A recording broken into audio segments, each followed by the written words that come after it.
Hello, church family. Ron Branscombe here. Today we're going to discuss chapter 4 of the book of Ecclesiastes. Chapter 4 is really, in this book, one of my favorite chapters. And when I read this and study it, I get the picture of Solomon is just people watching. He's just watching what's going on in life. I know it can be a little bit entertaining as people watching. I know sometimes when I'm in the airport, I find myself just people watching, or maybe even at a ball game where there's a lot of people, just people watching. But Solomon here, as he describes what I would view as people watching, he describes a longer time period that he observed individuals. And the one thing that he really describes is that life is very complex. And so I think we all know that, but this is a good reminder.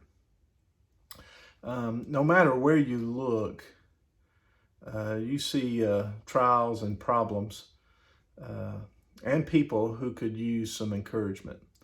And I think Solomon saw this, and that really sticks out to me. So what does this chapter teach? There's 2 points, and there's a lot of things you could really dig out of this, but there's 2 things that kind of stick out to me. Number one, we need one another because 2 are better than 1. And so, in verse 9 there, 2 are better than 1 because they have a good return for their labor. If either of them falls down, one can help the other up. As it goes further, in verse 12, though one may be overpowered, 2 can defend themselves. A cord of 3 strands is not quickly broken. So the independent, if you're independent, you can be overcome, or life can be more challenging. Having a friend or a helper or a mate or whatever it is gives you that too. And then I view the 3-cord strand as having God in your life. And so that piece of it being really tight. But what I get out of it is we need one another because 2 is better than 1. Also, what I get out of it, as we get older, we discover the challenges or the disadvantages of doing life on our own. It's really tough. And so that's one of the things that kind of sticks out to me. The second thing I think this particular chapter teaches is balance in life. In verse 6, better 1 handful with tranquility than 2 handfuls with toil and chasing after the wind.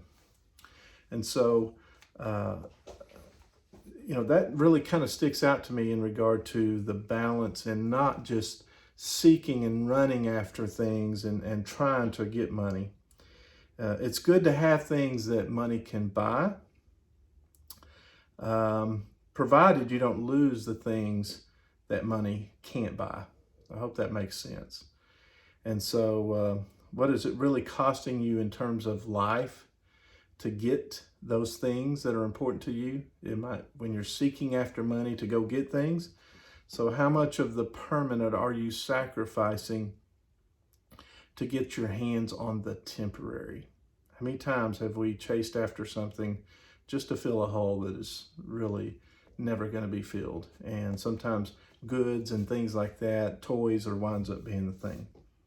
So I want to end with a quote of the words of Jesus.